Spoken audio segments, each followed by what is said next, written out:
Hi, you're watching Wall Street Confidential. I'm Deborah Borcher, and I'm talking with Jim Cramer.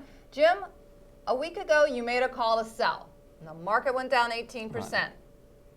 What if the market had gone up? Okay, this was an important call, and just to quantify what I was saying, I said that if you need the money for the next 5 years, maybe the marketplace isn't, stocks aren't for you, or you should take that money out. This was a call that coincided with the greatest decline in history in a given week. So what I'm struggling with between the critics who are saying that this was reckless and the fact that it seems to me that anytime you could keep your 401k from suffering an 18% loss, you would always take it. But now let's go back to your question. What would have happened if the market went up? Well, the answer is I would be wrong, okay? What am I paid to do? Am I paid to talk about what's happened, or am I paid to talk about what will happen? If you change the mantra of what I'm supposed to be doing, then it would have been reckless. If it was just to be able to be like, if I was hired just to be a reporter about what's occurred, then it would have been a ridiculous call. I had had no right to make it. Now, let's say I was a money manager and I came on air and I said this, and then the market declined 18%. I think that what I would be considered is a seer.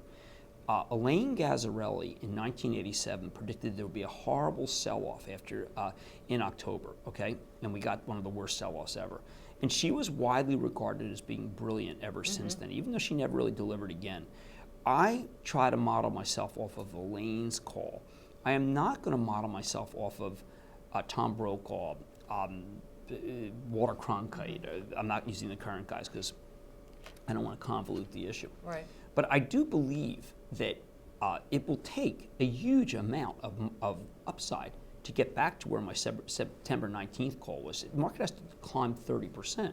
It has to decline. It has to climb 20% to get back to where it was. Remember, when it goes down, it increases more. You need to increase more because of the percentage base. It's geometric, so to speak.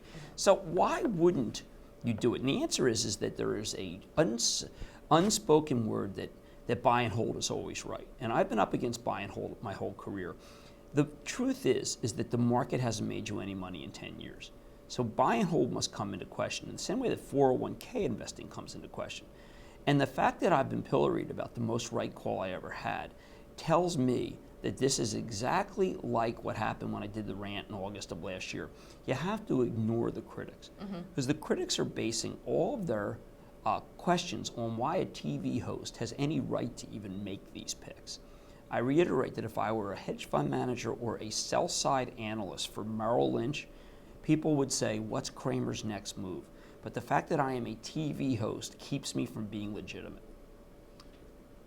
And it looks like you are legitimate. Well, to me, I could go back and be a money manager and walk away from my contracts tomorrow. And the question is, why not?